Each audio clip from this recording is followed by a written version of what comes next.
Good morning student. BSc part second zoology के विद्यार्थियों का इस वीडियो में हार्दिक अभिनंदन है।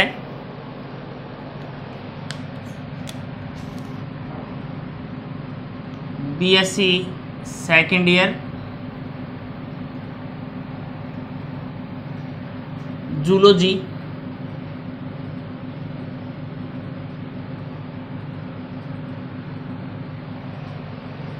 लेक्चर नंबर 13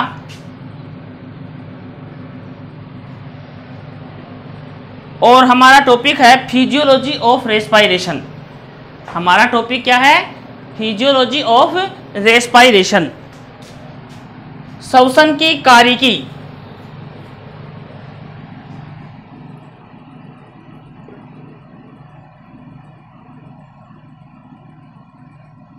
श्वसन की कारिकी, फिजियोलॉजी ऑफ रेस्पायरेशन। हाँ तो विद्यार्थियों, हमने इससे पहले वीडियो में मैकेनिज्म ऑफ रेस्पायरेशन पढ़ा है, श्वसन की क्रियाविधि के बारे में पढ़ा है। और श्वसन की क्रियाविधि के बाद हमारा अगला जो टॉपिक है वो है श्वसन की कारिकी। देखिए, श्वसन की कारिकी के दौरान क्या होता है कि निःश्वसन, इंस्पायरेशन और एक्सपायरेशन, क्या होता है श्वसन की क्रियाविधि में? इंस्पायरेशन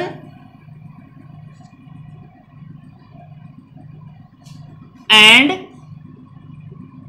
एक्सपायरेशन, ये दो क्रियाएं होती हैं भाई। इन दोनों क्रियाओं के फलस्वरूप क्या होता है? इन दोनों क्रियाओं के मध्य श्वसनीय गैसों का विनिमय होता है। ठीक है, एक्सचेंज होता है गैसों का। इन दोनों इंस्पायरेशन एंड एक्सपायरेशन क्रिया के दौरान श्वसनीय गैसों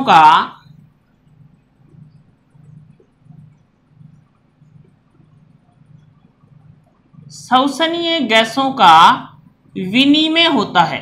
क्या होता है? विनिमय होता है, एक्सचेंज होती हैं गैसें। गैसों का क्या होता है? विनिमय होता है। और विनिमय के फलस्वरूप क्या होता है? गैसों का आदान प्रदान होता है। क्या होता है? गैसों का आदान प्रदान होता है। अब देखिए, गैसों का आदान प्रदान हमने लंग्स पढ़ा है और लंग्स में हमने एल्वियोली के बारे में पढ़ा है। और एल्वियोली जो है, फुफ्फुसीय कुंपिका जो है, उस कुंपिका के नीचे सघन केशिकाओं का जाल पाया जाता है। रुधिर केशिकाओं का क्या पाया जाता है? जाल पाया जाता है। और रक्त और फेफड़ों की कुंपिकाओं में उपस्थित वायु के मध्य वहां पर विनिमय की क्रिया संपन्न होती है। ठीक है, और देखिए, श्वसनीय गैसों का विनिमय होता है। ओके, अब देखिए कि फेफड़े की कुंपिकाएं, एल्वियोली कुंपिकाएं जो हैं,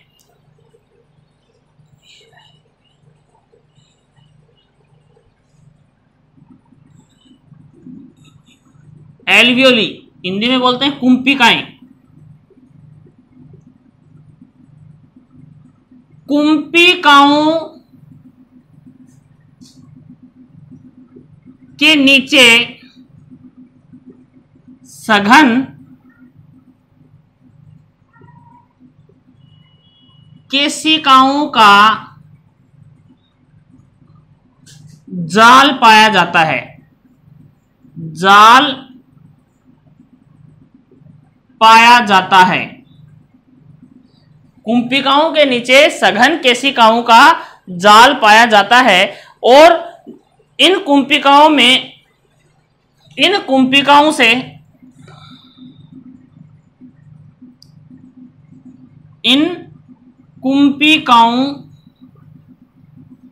से गैसों का आदान प्रदान होता है। अब गैसों का आदान प्रदान होता है तो कौन सी विधि के द्वारा होता है? सरल भौतिकीय विसरण विधि के द्वारा। किस विधि के द्वारा?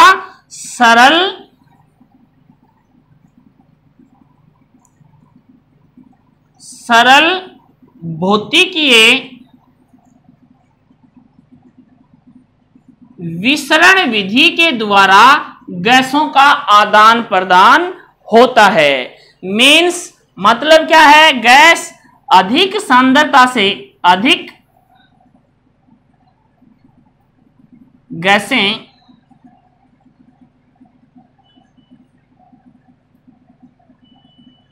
अधिक आंशिक दाब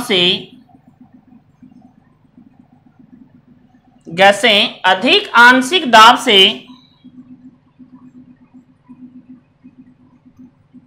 कम आंशिक दाब की ओर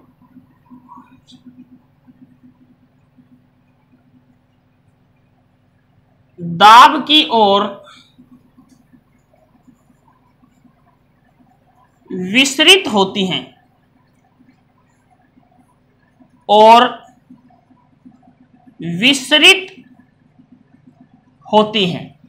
गैसें किस साइड में विसरित होती हैं? अधिक आंशिक दाब से कम आंशिक दाब की ओर विसरित होती हैं। कौन सी विधि के द्वारा? सरल भौतिकीय विसरण विधि के द्वारा। और एल्वियोली के नीचे क्या होता है? सघन केशिकाओं का जाल पाया जाता है। इन कुंपिकाओं से गैसों का आदान प्रदान होता है। और कौन सी क्रिया होती है श्वसन में? Inspiration, expiration. इस क्रिया के दौरान गैसों का विनिमय होता है। एल्वियोली पाई जाती है लंग्स में। एल्वियोली के नीचे सघन केशिकाओं का जाल पाया जाता है, जहां पर सरल भौतिकी विसरण विधि द्वारा अधिक आंशिक दाब से कम आंशिक दाब की ओर गैसों का विनिमय होता है।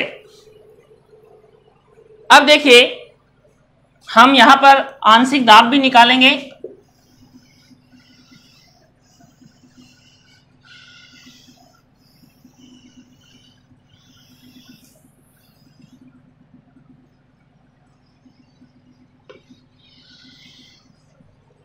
देखिए, वायुमंडल में उपस्थित वायु का संगठन, वायुमंडल में उपस्थित वायु का संगठन, वायुमंडल में उपस्थित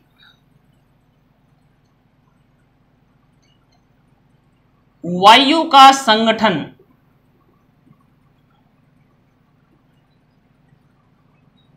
वायुमंडल में उपस्थित वायु का संगठन। इसमें देखिए, ऑक्सीजन जो है O2 वायुमंडल में पाई जाती है 21%।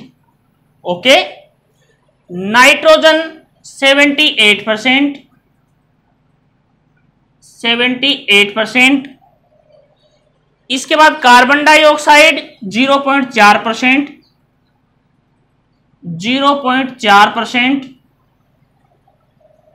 दुर्बल गैसें 1%।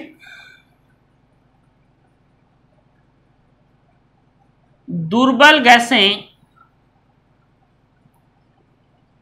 1%। जलवाष्प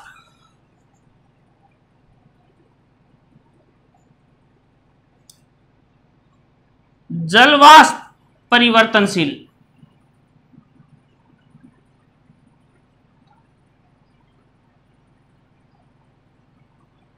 जलवाष्प परिवर्तनशील। ये है वायुमंडल में गैसों का संगठन। अब देखिए, वायुमंडलीय गैसों का समुद्री स्तर पर कुल सामान्य दाब, वायुमंडलीय गैसों का समुद्री स्तर पर वायुमंडलीय दाब कितना होता है? वायुमंडलीय दाब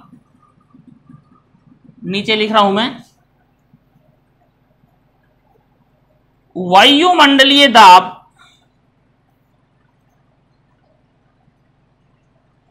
कुल गैसों का वायुमंडलीय दाब 760 mmHg। ये वायुमंडलीय दाब होता है। ये क्या होता है? वायुमंडलीय दाब होता है, आंशिक दाब वायुमंडलीय दाब होता है। और वायु में उपस्थित प्रत्येक गैस कुल दाब का कुछ भाग उत्पन्न करती है, जिसे हम आंशिक दाब कहते हैं। और आंशिक दाब जो है वो क्या है, आंशिक दाब से हमारा दाब का तात्पर्य है कुल दाब का अंश गैस का आंशिक दाब गैस मिश्रण में उस गैस की प्रतिशत का समानुपात होता है। अब देखिए, इसे गैसों के मिश्रण द्वारा हम दाब जो है वो हम निकालेंगे, आंशिक दाब निकालेंगे। यहां पर गैसों का हम क्या निकालेंगे, आंशिक दाब, गैसों का आंशिक दाब।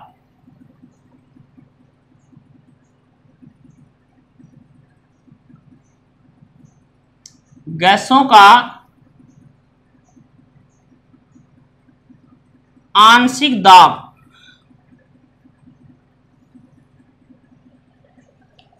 गैसों के आंशिक दाब में देखिए सबसे पहले O2 का आंशिक दाब देखिए आप,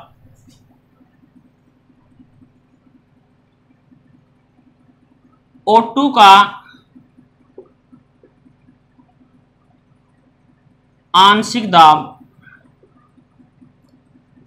कैसे निकालेंगे, 21% है टोटल, 21% है तो बटे 100 गुणा 760, 0 से 0 गया, और इसका निकालेंगे तो 162.6 mmHg, 162.6 mmHg ये ऑक्सीजन का आंशिक दाब है।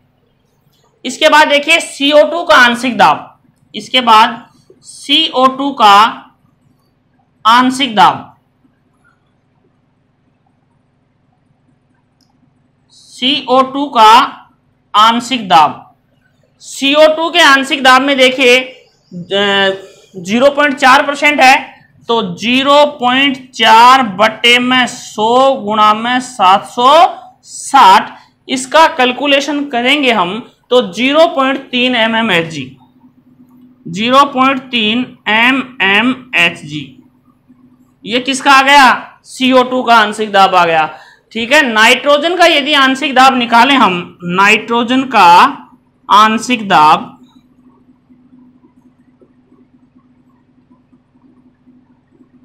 तो 78 बटे 100 गुणा में 760 बराबर कितना आ जाएगा, 600 mmHg। कितना आ गया, 600 mmHg। ये है नाइट्रोजन का आंशिक दाब। इस प्रकार से वायुमंडलीय गैसों का हम आंशिक दाब निकाल लेंगे। ठीक है, अब देखिए गैसों का जो विनिमय है, गैसों का विनिमय जो है वो एल्वियोली की वायु में उपस्थित उपस्थित सांद्रता प्रवणता पर तो निर्भर करता ही करता है। देखिए एल्वियोली जो है उसमें उपस्थित जो सांद्रता प्रवणता है गैसों की, उस पर तो विनिमय निर्भर करेगा कि भाई अधिक सांद्रता से किधर जा रहा है, कम सांद्रता की तरफ जा रहा है। लेकिन इसके अलावा क्या है कि गैसों में घुलनशीलता तथा शोषणीय झिल्ली, गैसों की घुलनशीलता कि गैसें जो है वो जल में किस प्रकार से घुलनशील हैं, अगर घुलनशील ज्यादा होंगी तो विनिमय ज्यादा होगा। ये मतलब सहायक कारक हैं, मतलब गैसों की घुलनशीलता और ये जो झिल्ली है, जो हमारी प्लाज्मा झिल्ली है, उसके अंदर लिपिड की उपस्थिति भी गैसों के विनिमय को प्रभावित करती है। यदि लिपिड की मात्रा ज्यादा है प्लाज्मा मेम्ब्रेन में तो उसमें क्या होगा कि विनिमय की क्रिया क्या होगी, कम होगी। ठीक है, इसके बाद देखिए जल के अंदर क्या है, देखिए जल में CO2 O2 की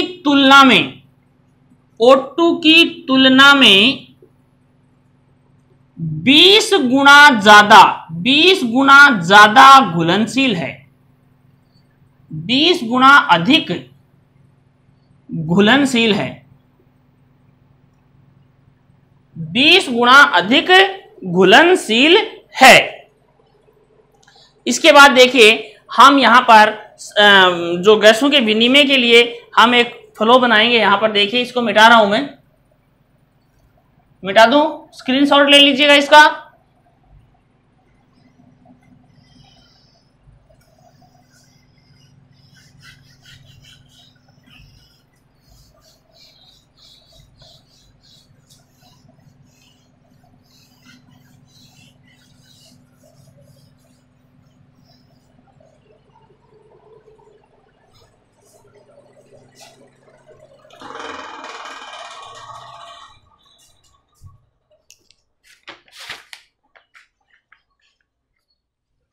देखिए मान लीजिए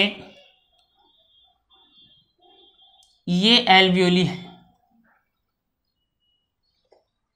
ठीक है। इस एल्वियोली से ब्लड कहां जाएगा? लंग्स में जाएगा।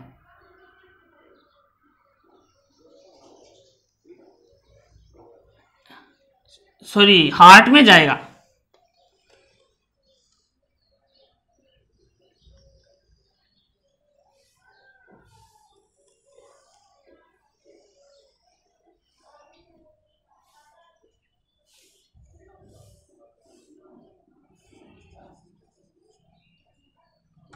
देखिए एल्वियोली जो है उसके अंदर जो O2 का आंशिक दाब है वो होता है 107। O2 का आंशिक दाब कितना होता है? 107, राइट।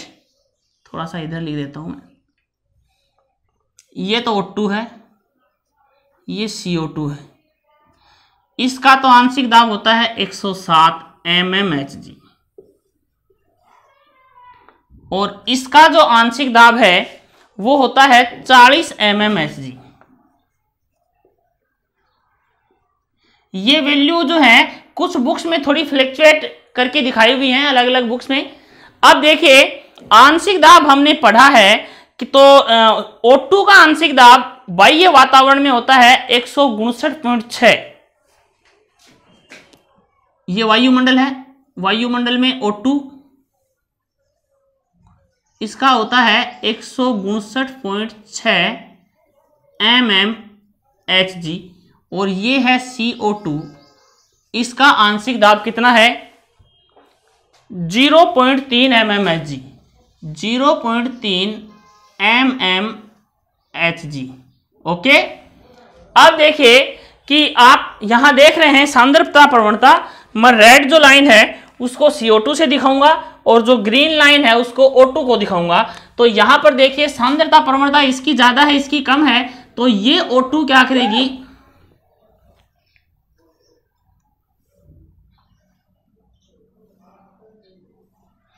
ये O2 क्या करेगी? सांद्रता प्रवणता के अनुसार यहां एल्वियोली में आ जाएगी और ये सांद्रता प्रवणता इसकी इधर ज्यादा है इधर कम है, तो ये कहां चली जाएगी? इधर चली जाएगी। क्लियर? ओके। इसके बाद देखिए कि ये लंग्स में जाता है, सॉरी उसमें हार्ट में जाता है और हार्ट से फिर ये बॉडी में ट्रांसफर होता है और सेल तक जाता है। तो पल्मोनरी वेन, ये पल्मोनरी वेन है और पल्मोनरी वेन में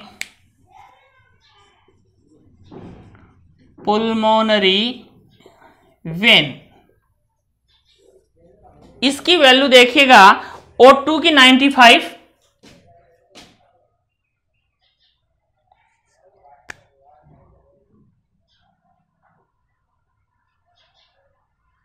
O2 चलो यही लिख देता हूं मैं, O2 की 95 mmHg। देखिए ये वैल्यू अलग अलग बुक्स में आपको अलग अलग मिलेगी, ठीक है। CO2 की 40, CO2 की कितनी है? 40 mmHg। अब देखिए कि यहां पर सॉरी 46 मिलेगी ये, ठीक है ना। ये वैल्यू अलग अलग है इसलिए। तो देखिए यहां पर ज्यादा है और यहां पर कंसंट्रेशन O2 की कम है, तो O2 किधर आ जाएगी? इधर से इधर आ गई O2 और ये O2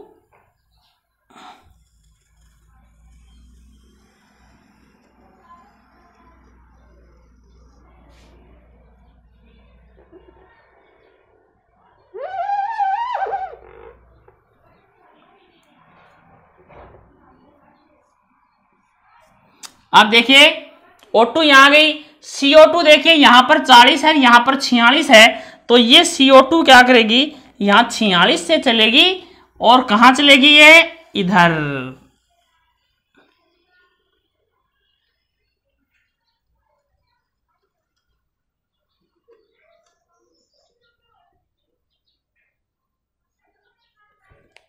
राइट। ये किधर चली, इधर, इधर। ओके, क्लियर है। इसके बाद देखिए कि ये जो है ना, ये सेल, इसके अंदर O2 जो है वो 40 mmHg से भी कम मिलती है, लगभग 40 mmHg के आसपास ही मिलती है, O2 की 40 से कम। तो ये O2 किधर चली जाएगी, सॉरी ऑक्सीजन, ऑक्सीजन किधर चली जाएगी, इधर सेल में चली गई O2, और यहां बनने वाली CO2 जो है उसकी कंसंट्रेशन यहां पे ज्यादा है और यहां से इधर कम है, इधर 46 है और यहां ज्यादा हो गई, तो यहां से ये क्या करेगी, इधर पलायन करेगी और ये फिर इधर से इधर चलेगी। ओके, अब क्या होगा कि O2 का यहां पे है 40,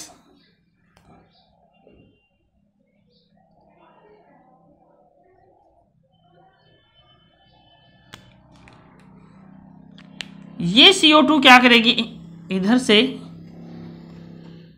होती हुई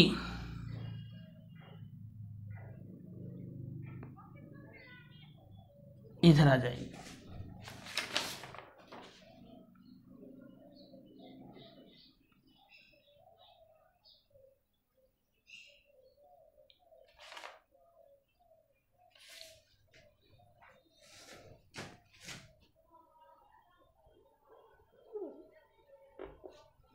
ये इधर से इधर आ जाएगी।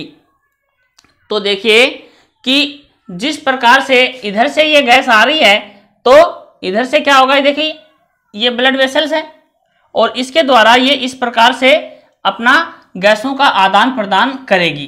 देखिए ये इधर से इधर, तो ये क्या हो रहा है, गैसों का विनिमय। मैंने एक साइड दिखाई है आप लोगों को, एक साइड बताई है यहाँ पे, बहुत साइड नहीं बताई है, सिंगल साइड है। देखिए O2 159.6 mmHg, सॉरी ऑक्सीजन 159, यहाँ कम है तो यहाँ आ गई, यहाँ से यहाँ कम है तो यहाँ आ गई और यहाँ से यहाँ कम है तो यहाँ पे आ गई। CO2 यहाँ जो बनी वो सांद्रता प्रवणता के अनुसार यहाँ इस सेल से यहाँ वापस इधर आ गई।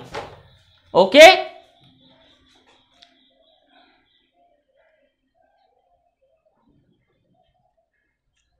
तो इस प्रकार से गैसों का क्या होता है, विनिमय होता है। इस प्रकार से क्या होता है, गैसों का विनिमय होता है। अब देखिए आगे कि रुधिर द्वारा ऑक्सीजन का परिवहन, रुधिर द्वारा ऑक्सीजन का परिवहन।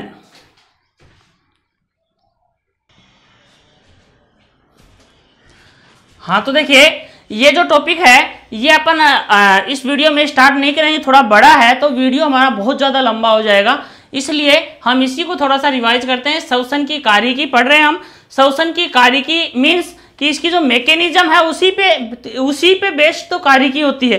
तो इसकी हमने क्रिया विधि जो पढ़ी थी उसमें देखिए हमने पढ़ा, क्या पढ़ा कि इसकी क्रिया विधि 2 स्टेप है उसमें, इंस्पायरेशन और एक्सपायरेशन। हमने इस वीडियो में यही पढ़ा है, इंस्पायरेशन और एक्सपायरेशन, इंस्पायरेशन एंड एक्सपायरेशन। ये दोनों क्रियाएं, इन दोनों क्रियाओं के फलस्वरूप गैसों का विनिमय होता है। क्या होता है, गैसों का विनिमय होता है, विनिमय होता है। और गैसों का विनिमय कौन सी विधि के द्वारा होता है, सरल भौतिक विसरण विधि। अब ये विसरण विधि है, ये किस प्रकार होगी कि ये होगी अधिक आंशिक दाब से, अधिक आंशिक दाब से या अधिक कंसंट्रेशन से, अधिक आंशिक दाब से कम आंशिक दाब की तरफ, कम आंशिक दाब की तरफ। आंशिक दाब कैसे निकालेंगे, 760 से मल्टीप्लाई करके हम हर गैस का आंशिक दाब निकाल लेंगे। गैसों का विनिमय जो है आंशिक दाब या सांद्रता प्रवणता के अलावा उनकी घुलन, गैसों की घुलनशीलता और प्लाज्मा झिल्ली में उपस्थित लिपिड की मात्रा पर भी निर्भर करता है। तो ये था गैसों का विनिमय। और गैसों का विनिमय जो है वो अधिक आंशिक दाब से कम आंशिक दाब की तरफ होता है। एल्वियोली होती है फुफ्फुस के अंदर, एल्वियोली के नीचे गैसों की ब्लड केशिकाएं पाई जाती हैं। इन केशिकाओं में अधिक सांद्रता से कम सांद्रता की तरफ जो है गैसों का विनिमय होता है, जिससे O2 तो कोशिका को दी जाती है तथा CO2 कोशिका से एल्वियोली और एल्वियोली से लंग्स और लंग्स से बाह्य नासा छिद्र द्वारा बाहर त्यागी जाती है। यह है श्वसन की कार्यकी का पहला पॉइंट, गैसों का विनिमय। पहला पॉइंट कौन सा है? गैसों का विनिमय। ये पहला पॉइंट है। अगर गैसों की कार्यकी क्वेश्चन आता है तो उसमें एक क्वेश्चन ये है कि गैसों का विनिमय क्या है। ओके, आज के वीडियो में इतना ही। धन्यवाद।